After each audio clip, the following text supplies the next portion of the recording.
What's going on, everybody? Welcome back to another episode of the 1% Podcast. As always, I want to thank you guys for tuning in. Thank you guys for showing support. And thank you guys for showing love on every single episode. Wherever you are getting your podcast from, Apple, Spotify, please give it a 5 stars. If you are here on YouTube, please like, comment, and subscribe if you are new. And we are back in my room.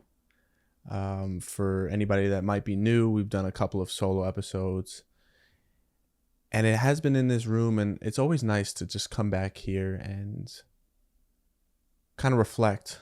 And this is where we started the podcast, and I always like to be here because I kind of put myself back in those shoes where when I first started out, I feel like I didn't know that much. And I was learning along with you guys. And it's always good to kind of have these kind of episodes where we can be just you and I. And we can just talk and we can create ideas, maybe some new thoughts or some new philosophies that come up. And I originally shot one on Friday, but I don't know, for some reason I didn't like how it looked. I didn't like the responses that I had, and I think I would be doing you guys a disservice if I didn't create the best quality content. So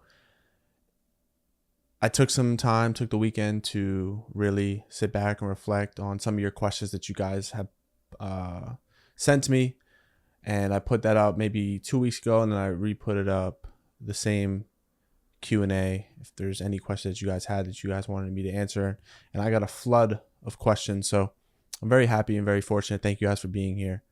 And let's get straight into it. What is the one quote that you think of every day for motivation? And this was one of them where I had to go back and I had to really search. I had to really think about and take a deeper look into my life. And what is something that I truly try to think about every day? And I recently finished up, or I'm close to finishing up, the Theo Von and Cat Williams interview. And if you guys don't know, if you guys have not seen it, it's an incredible interview. They shot it at the beginning of 2025, and Cat Williams for me is a guest that I would love to have on.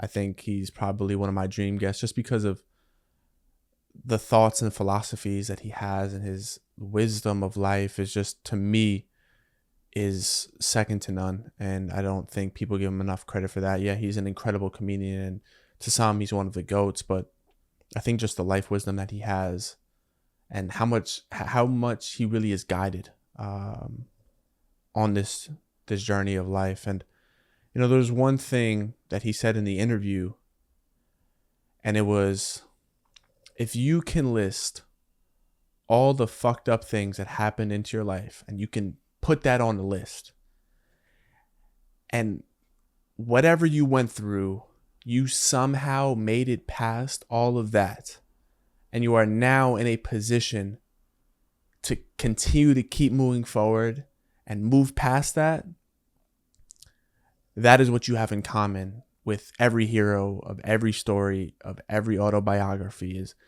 how much stuff that was meant to break you and should have broke you, that did not break you, and you are just able to keep going regardless of all the messed up things that have happened in your life. And it's, at least for me, I don't really give myself enough credit because I always think that there can be more done.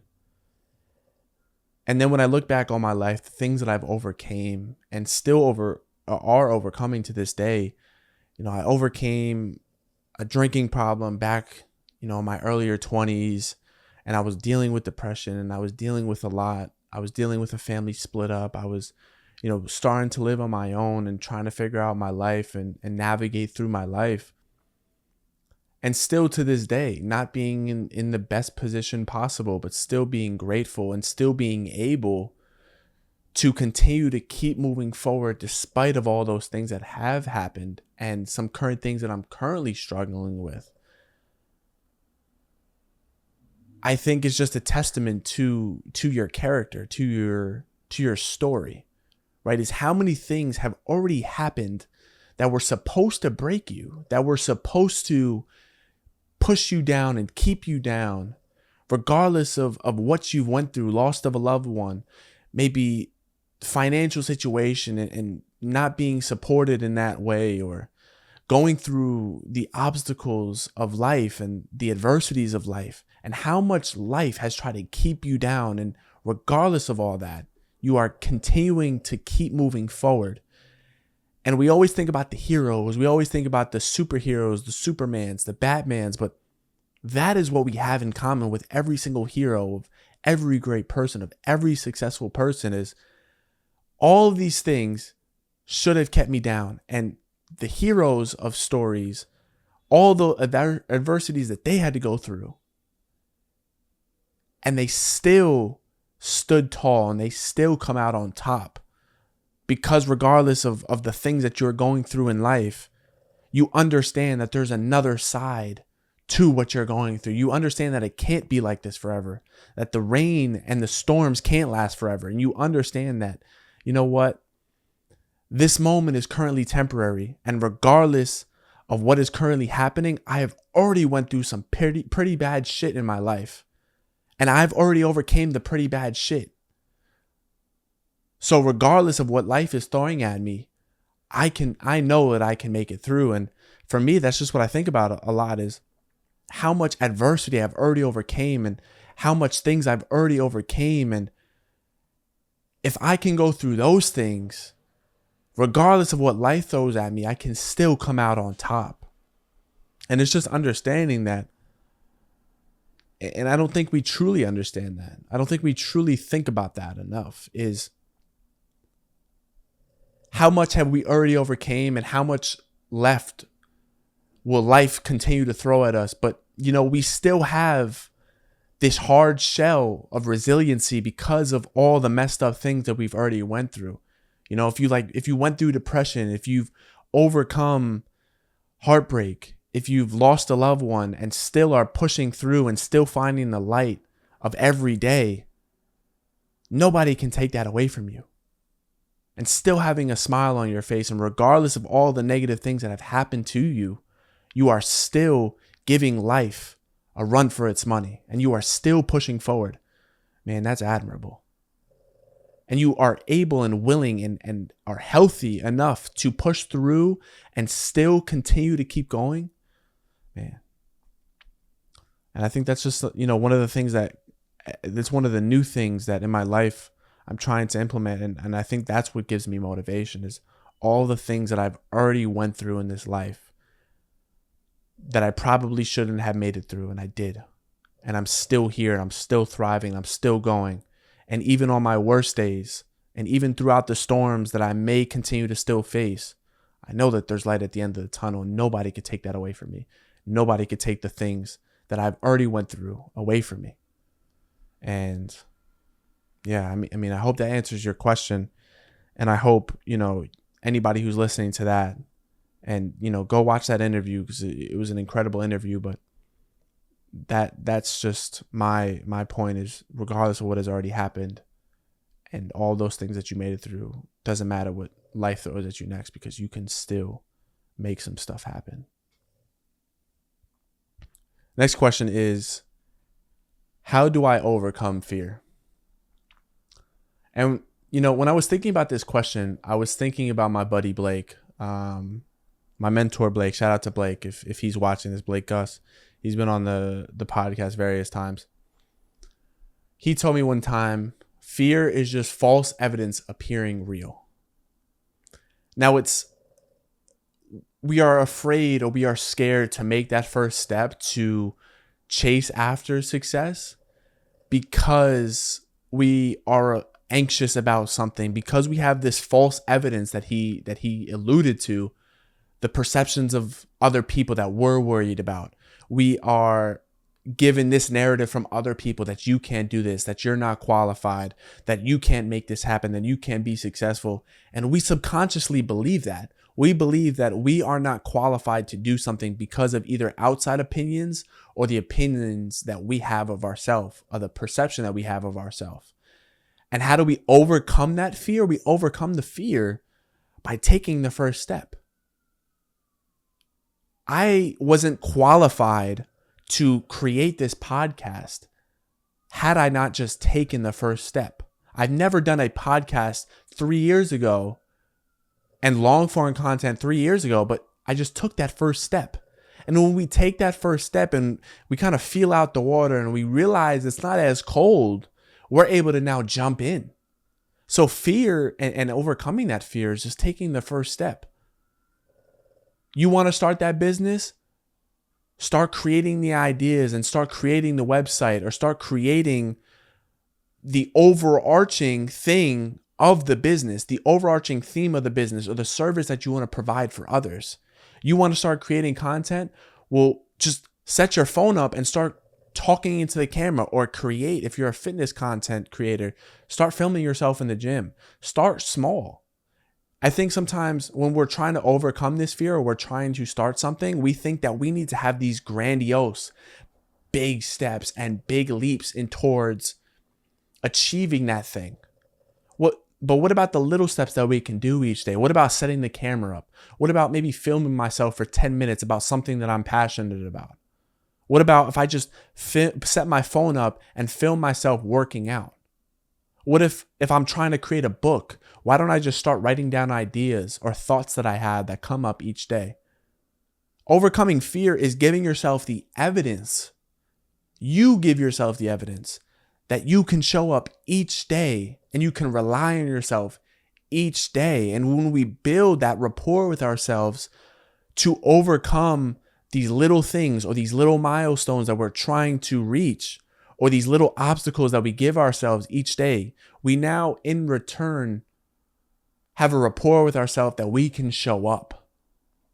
And sometimes I feel like that's the misconception, or the thing that we can't move past, is that we haven't built a good enough rapport with ourselves, and we don't trust ourselves, or not confident in our abilities, what we currently have, to put out a product or to go do something or to overcome this fear. There's no real evidence that the fear is dictating your life. There's no real evidence that this fear is real. It's either the outside opinions, the opinions that we have of ourselves, or the perception that we have of ourselves. Or we are comparing and contrasting ourselves to other people that we feel like we're not qualified. Because fear is not real. Fear does not exist unless we create it. If we create the fear, then the fear will exist. But if we understand that I have all I need already, I'm already abundant in the things that I'm trying to promote, or the services that I'm trying to promote, I'm already knowledgeable in this area. Fear doesn't really exist. We create the fear. So my advice to you is take that first step, whatever it is that you're trying to do. If you're overcome of fear with trying to start that business, get out the ideas that you have or the services that you'd want to provide. Take the first step, because the fear that you have, and ask yourself this real question, is the fear that I have, is it from me? Am I creating this own perception of fear, or am I listening to other people and internalizing their thoughts of me, their opinions of me, and now in return that is creating the fear? And I think that's where you might need to start.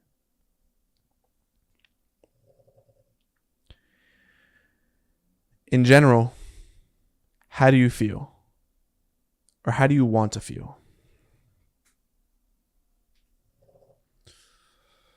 If you hear the snoring, that's my dog Kobe in the background. I'll try to be able to take that out. But in general, how do I feel?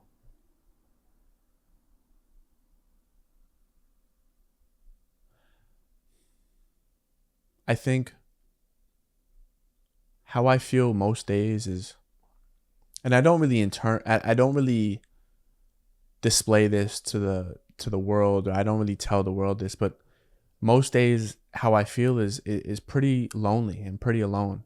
And from the outside looking in, the events that I may go to, the people I've already met, they may think, This guy knows a lot of people, or he's friends with a lot of people, or he goes to a lot of events. But I think the harsh reality is that I spend a lot of time by myself, and I don't think most people understand that. To a default, and probably to a detriment to myself, I spend a lot of time in solitude. And the journey that I'm on and the things that I'm trying to achieve in this life requires isolation.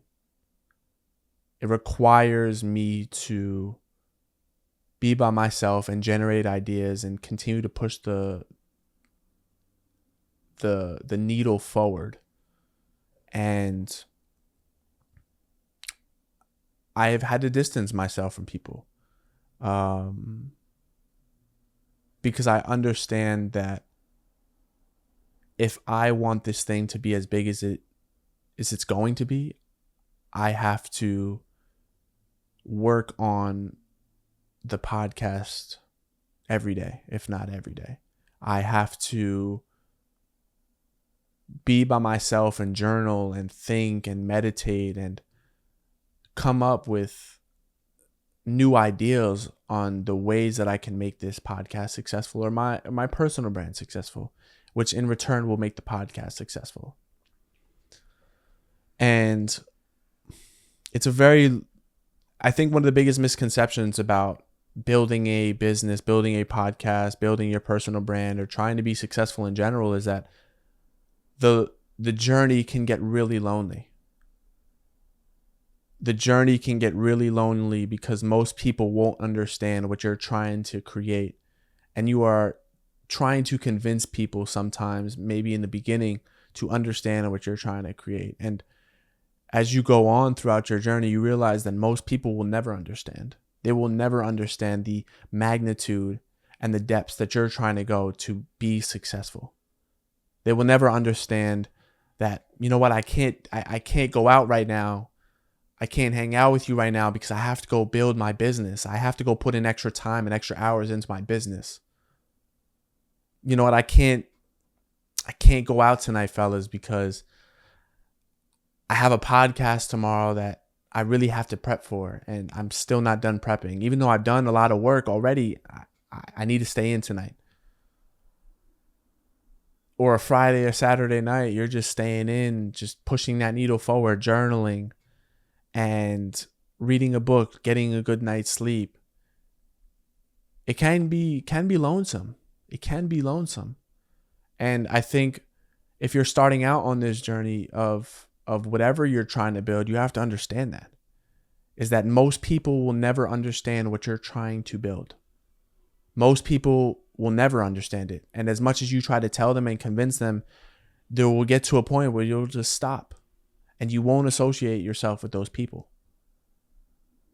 You won't be around those people that don't understand the vision, that can't comprehend what you're doing, that make fun of you or joke at you or say that you won't be what you want to be in this life. And how much time you have to spend by yourself pushing this needle forward. Because if it's just you, then you have to put in double the work. And I can tell you that firsthand, is that you have to put double the work if this is the thing that you're creating. Because when I go to these podcasts and I have these guests on, it's just me. And I'm not proud to say that, because I wish I had people that believed in the dream as much as I did, or believed in this podcast as much as I did. But when I show up to a podcast, or I'm going somewhere, or I'm creating just like this right now, I had to set all this up. I had to do everything. Like I said, I'm not proud to say that, because I don't want it to be done by myself, all by myself.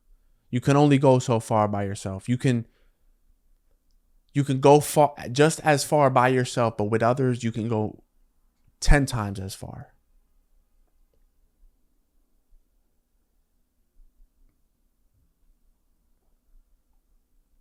And that's just something I would say to anybody really starting and embarking on this journey is, you will feel lonely, and you will feel alone, and you will feel misunderstood. You will feel as if nobody understands you. But there comes a point that you reach when those rooms that you're knocking on, you can't reach them just yet. And the people that don't really believe in you, or the people that you've outgrown, you can't associate with them either. But you're right there knocking on the window or knocking on the door of the people that you're about to meet. And that's just my advice to everybody, is just continue to keep going. Regardless of how alone or lonely you may feel on this journey of success, continue to keep going, because at some point, regardless of what it is, when you're running that race, you will see the finish line. And it may not be a year from now, it may not be 5 years from now, it may be 10 years from now. At some point, you will see the end of that tunnel. And how I want to feel is I probably want to feel understood. I want to feel as if people see the dream and they believe in it. And I don't want to feel so alone all the time. I don't want to feel so alone all the time. Because in the things that I'm trying to achieve, people have misunderstood me. People have called me crazy. People have said that I can't do it. Relationships have ended because I'm locked in and I'm dialed into what I want to create in this life and the things that I'm creating in this life. And that can be really devastating in trying to date people or trying to meet people, is that you're kind of obsessed with this thing. You're kind of obsessed. And you want it to work, and you want it to be successful, and you want it to be great. And not a lot of the time people don't understand that. A lot of my friends, I've had to, I'm blessed that I still have a core group of friends that I've grown up with throughout high school, and some new ones along the way, but my circle is very small, because I understand that in order to really be successful in this life, in order to really make it, that I have to commit myself to it. And if people don't like that, if people don't appreciate that, or people don't respect that, or they don't see the vision, then maybe they're not the people for me. So I want to feel understood. I want to have a community. Hence why I created the podcast, is to build a community that understand growth, that understand that in being weird, that in being misunderstood, you can find your tribe. You can find your tribe that understands that success is priority, and in self-improvement. It's not even just saying success, but self-improvement. Being understood that you are going to go outside of your norm, or outside of the norm, to do things, to build things, to create things.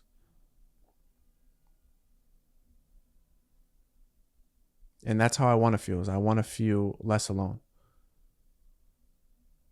I want to feel that people understand me. I want to feel that I can build a community that people know exactly what I'm talking about. And I don't have to go throughout my whole life trying to speak a language that not many people speak, in creating and building the things that I want for my life. And that's how I want to feel.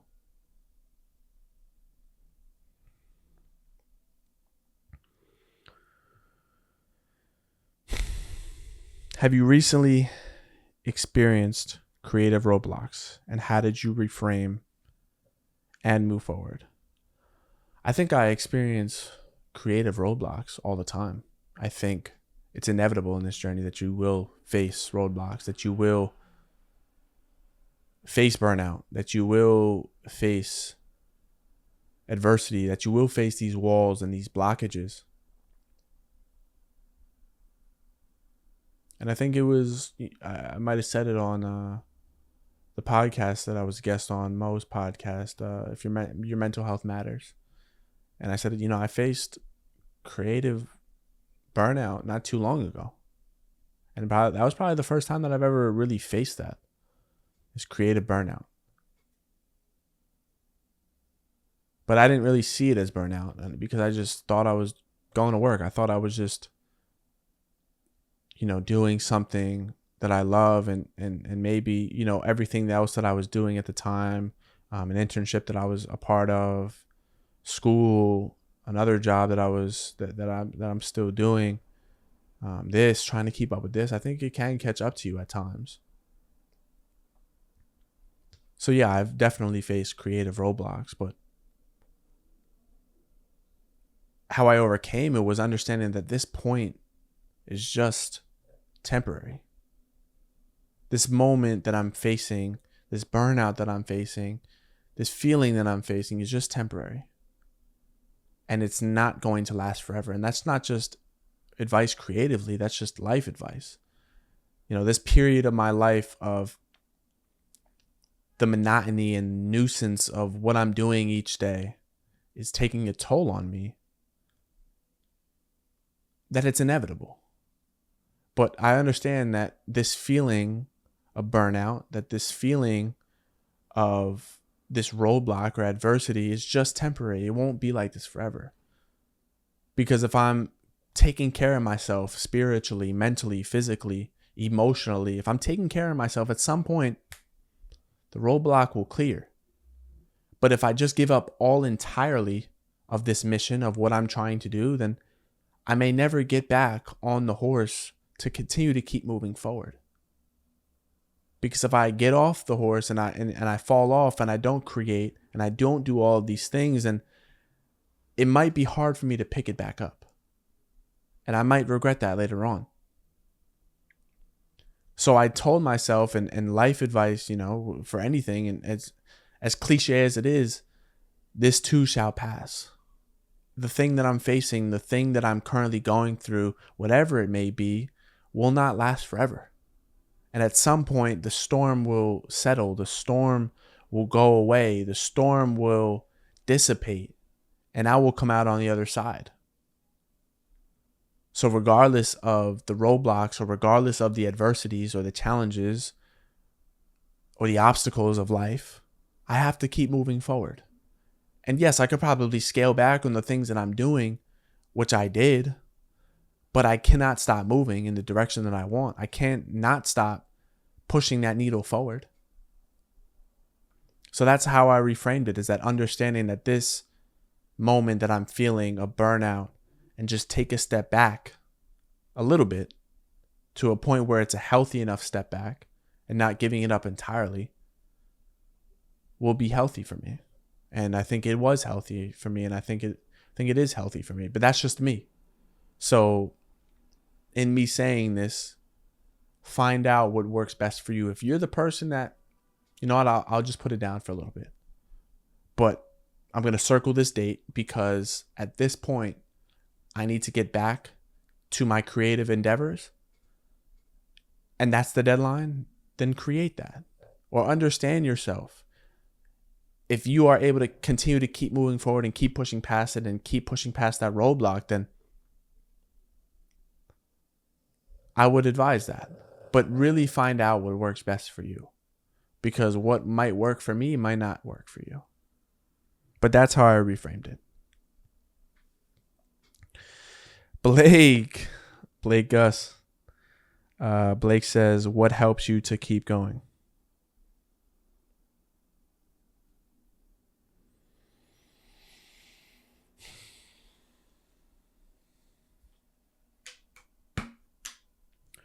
Shout out to Ice Shaker Cup. If you can see that they made me a cup. It's got the logo on it. I don't know if you guys can see it, but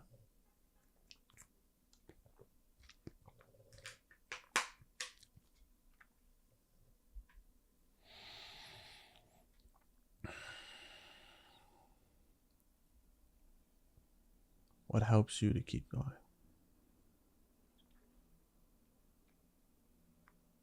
I think there's a variety of things. And maybe that's why I'm blessed in this endeavor and success, that I have so many things and so many motivations to pull from. I think number one is the belief that other people have in me, and the messages that I get every day, or sometimes every day. It doesn't happen as often, but the messages that I get in terms of keep going, of I really appreciate your messages. You've inspired me. You've motivated me. I think I'd be doing those people that have tuned into my content and what I'm creating a disservice, no matter how many people it is. 5 people, 500 people, 1,000 people, whatever it is. I would be doing them a disservice if I stopped. Because they might need my content. And I think deep down, I might need to create that content for not only them, but myself.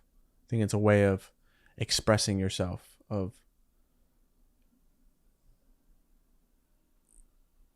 allowing your thoughts to show themselves in vulnerable and transparent ways.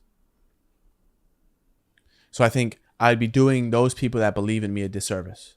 And that just doesn't mean the people that have reached out to me. It means it means my mom that believes in my journey, that has always told me, no matter what, you will be successful. And I'll never forget when I was talking to my mom, she told me that regardless of what it is that you choose in this life, you will be successful in it. No matter what you choose to do, you will be successful. And just having that knowing and just having that support and that love from somebody you care about and somebody you love the most, and having them tell you that doesn't matter what you choose to do in this life, that you will be successful at it, just means a lot. And I owe my mom a lot. I owe my mom. My mom has been my number one supporter in anything that I've chosen. And she's always believed in me. And I think I can't appreciate that anymore because I know some people in my life that don't have anybody that believes in them. I believe in them. And I think that's what I want to give is I was granted and blessed that one person believed in me, and I want to believe in other people because that's all it took for me to go chase my dreams and the validation and the acceptance that I needed. And that's what my mom has done for me, is that she's given me unwavering validation. She's told me that, you know what, you are going to be successful regardless of what it is that you choose. The podcast, that's what you need to be successful in, you will do it. If you want to be something else, you will do it. And it's that unwavering support and unwavering belief that I want to now give to other people. And I want to inspire and motivate other people to go chase their dreams because I was granted that in my life by one person. And that's all it took.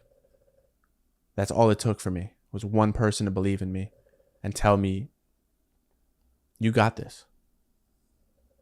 And I know how important that is for other people to hear. So that's what keeps me going. And I think just myself and just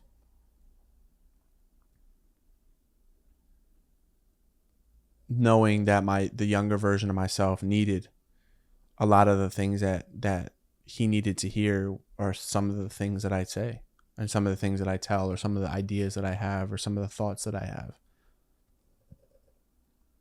is that deep down, I either needed to hear that or I still need to hear it. So it's just giving myself that guidance and that support, or those ideas or those thoughts, and that I need to hear that. And I know if I need it now, then that previous version of myself needed it as well. That 17-year-old, 18-year-old version of myself needed it. And maybe even my 30-year-old version needs it when I get there, or my 40-year-old version, or my 50-year-old, whatever it may be.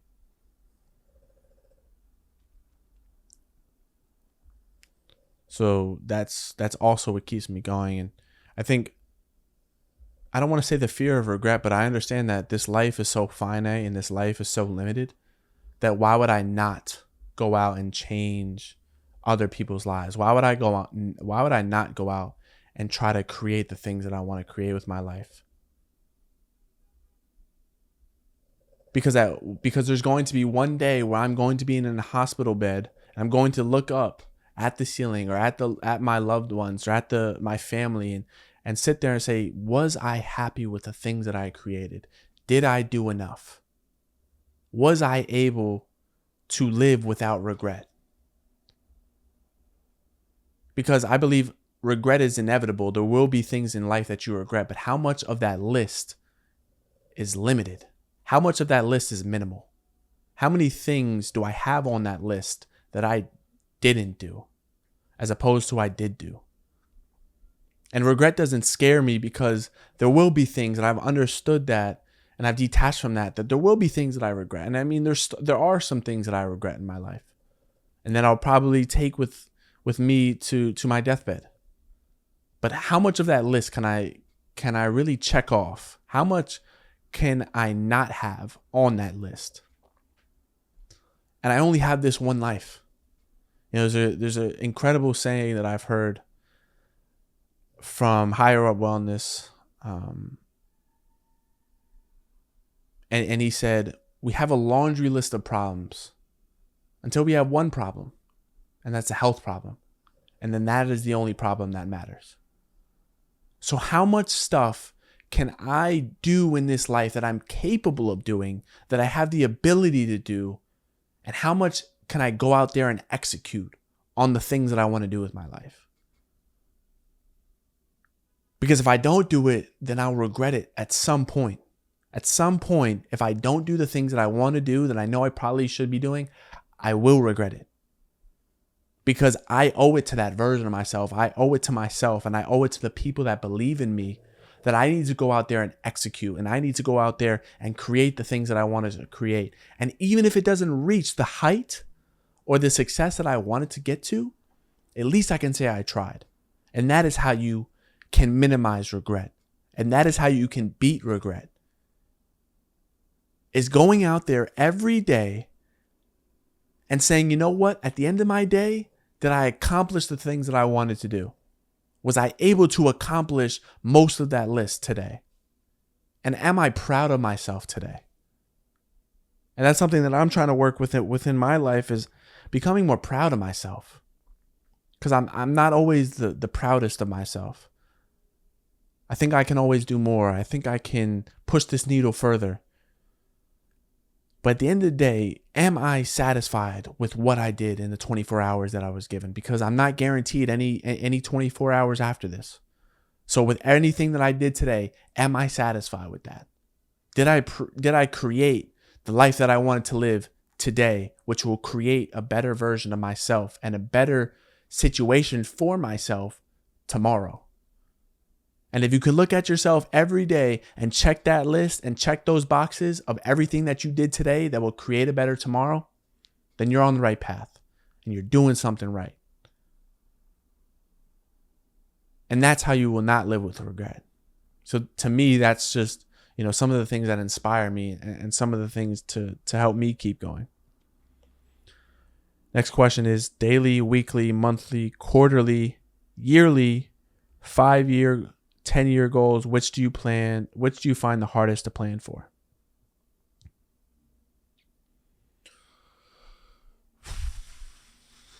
I mean, if I'm just speaking off the top of my head, I think the 5 to 10 years is probably the hardest, because we don't know what can happen in that 5 to 10 years. We know a lot can happen, but we don't know how much can happen in 5 to 10 years. I thought 5 years ago, when I first went on the Journey podcast, that I would have 500,000 followers. I'd be having speaking events. I'd be a public speaker by now. I'd be super successful and uberly successful. And I was wrong. 2025, I have not had a speaking engagement, a public speaking event. I do not have 500,000 followers.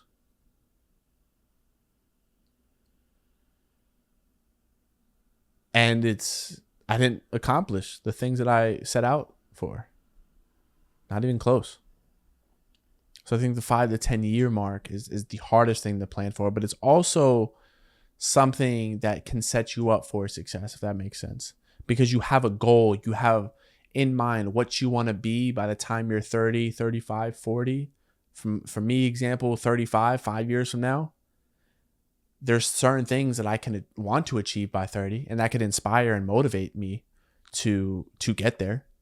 That can continue to push the needle forward for me and continue to motivate me to keep going is achieving those things by this time. But I don't like to set markers or dates for certain things because I feel like it creates an expectation of this is what I'm supposed to be by this time. And I think that's why social media has been so toxic, is because we see people that is 25, 30 years old that have a Lamborghini, have this incredible house, and we may be 25 or 30 and we expect all of these things, and that standard has now been set, but we aren't there in our life. We aren't at that point in our life. We aren't in that mile of that race, or we just aren't on the same playing field. You know, like we see people out here creating and living this lavish life on social media, and we expect in return to be successful by then, because we've created an expectation of ourselves that by this time we need to be successful, by this time we need to have a kid, by this time we need to have a family and be married and all of that. But the expectation versus reality sometimes is pretty daunting. You know, I thought I was going to be successful by 25, and I'm not. I may have gained some levels of success, but I'm not successful by any means by 25. And 30 may be completely different. 30, I may be successful. The podcast I may be doing it full time. Like there's so many things, but it's the expectation versus reality. And we can't manage our expectations of, by this time, I hope that I'm successful and I'll work towards that, but I may not be successful. And I think that's, you know, like I said, I think that's what social media has done wrong, is we have created an expectation that we need to be successful by this time and we need to have it figured out by this time. But the expectation versus the reality doesn't always line up. You may not be successful by this time. You may not have it figured out by this time. And by the time you get to that point, you may be even more confused or not as successful as you once thought. And we need to be okay with that, because we've attached ourselves to this timeline of our life that we don't know about. We think, well, we know what's best for us, but the only person that knows what's best for us, the only being that knows what's best for us, is God. God knows what's best for us. We think we know best. We think that we know how our life should be moving at a certain point, at a certain time in our life, but God knows better than us. He knows everything. And if he were to tell us that we would be successful by this time, we probably wouldn't even appreciate it. We probably wouldn't feel that we earned it at that time, or we wouldn't be able to understand our patience or practice patience or overcome certain roadblocks that were given to us that we were supposed to overcome in order to reach the success that we seek. And we think we know best. And that's been me for a long time, is that I think I've known best. I think I've known, you know, how my life should be, but God knows best. I don't know anything. I just live according to what I feel, to my instincts, to my intuition, and God handles the rest. We don't know as much as God knows. And what we think we should be achieving by is not what God wants for us. So in terms of what is the hardest to plan for, I would probably say the 5 to 10 year plan. How do I put myself first without hurting anyone? I think if you are worrying about hurting other people, I think you need to take a look and start pleasing yourself. Because in a world where we try to please other people and we try to live within ourselves, or we try to morph ourselves into this person, or we try to live for other people's expectations of who we should be or how we should be perceived or the things that we should be doing, then we create an unhappy version of ourselves. We please other people, not for ourselves, but for them. And in return, we leave ourselves depressed. We leave ourselves sad because we're trying to morph ourselves into this person that we know we're not going to be, or we shouldn't be. So by respecting yourself and showing love towards yourself, you need to put yourself first. And it may disappoint other people, and you may distance yourself from other people, and people may not like that and cut you off, but you have to understand that sometimes the most important person is you. You are the most important person in your life.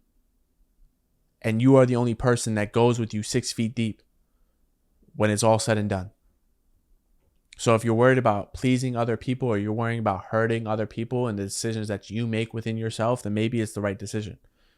Sometimes you are supposed to be selfish. Sometimes you are supposed to put yourself first in certain situations. In most situations, you're supposed to put yourself first. Because if you're not putting yourself first, then you're putting yourself last. If you are not putting yourself first, you are putting yourself last. And other people will see that, and they will put you last as well. And they won't consider you in the ways that you may consider them. So that's the highest form of self-love to me, is how much can you put yourself first? And if it hurts other people, then it hurts other people. But that's not up for you to decide, because you know what's best for you most times. You know what you should be doing most times. And in any friendship or relationship, sometimes you have to put yourself first, because you understand that if I keep doing this, or I keep being around this person, I'm only creating a worse version for myself. And the version that they want me to be is not sustainable, because it's not who I am. I'm not living authentically. I'm not living genuinely. And I'm not loving myself, because I'm morphing into somebody that they want me to be. So don't be afraid of cutting people off, and if that's what you feel like is best for your life. And you have to ask yourself, like, why am I even cutting them off in the first place? What is making me cut them off? Why do I feel like I need to end things? And I feel like if you answer those questions and they are logical, and they are coming up, and you are coming up with reasonable answers to that, then I think you should. But if you have a question about hurting people, then they probably shouldn't be in your life anyways.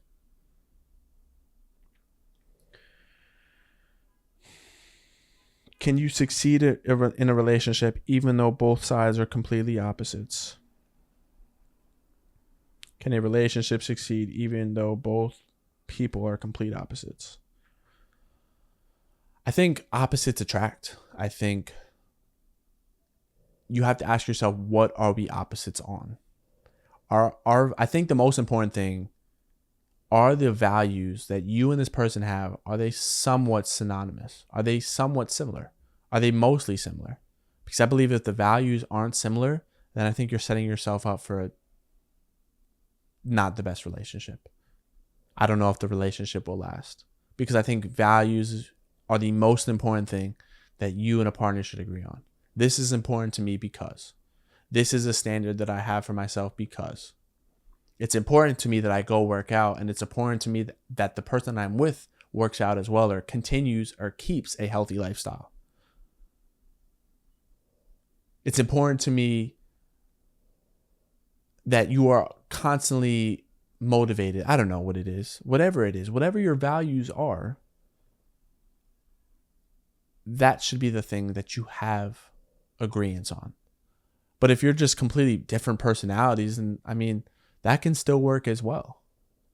You have to ask yourself, what are the opposites of me and this person?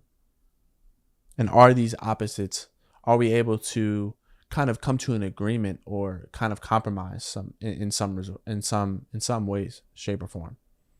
But I think if you have the same values, I think if you see life the same way, I think if you want the same things, I think if the things that are important to you in this life are also important to that person, then that's a sign for a healthy relationship. But if you are completely different spectrums on the things that you want, the things that you may need, or the values that you have for your life, then I don't think a relationship can be successful. I think you need to see eye to eye on certain things, and the most important things to you. So it depends on what the complete opposites are. But if it's personality, you can definitely create a successful relationship with different personalities. But you just have to ask yourself that one question.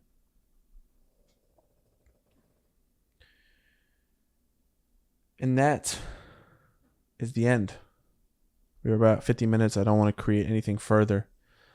I hope you guys enjoyed this little Q&A. I look forward to doing more. If you guys really did enjoy this, let me know in the comments. Let me know via DM. Let me know via podcast page, whatever it is. Let me know if you guys enjoyed this segment. I definitely did enjoy answering these Q&As, and I definitely look forward to doing it more soon. And we're closing in on 1,000 subscribers, which is an incredible thing. We've grown on TikTok and Instagram immensely, and we haven't even scratched the surface yet, and we haven't even got to where I believe we can get to. So if you guys made it this far, then I hope you guys enjoy, and I hope you guys have enjoyed this episode. As always, thank you guys for tuning in. Thank you guys for showing support, and thank you guys for showing love. This is the 1% Podcast. See you on the next episode.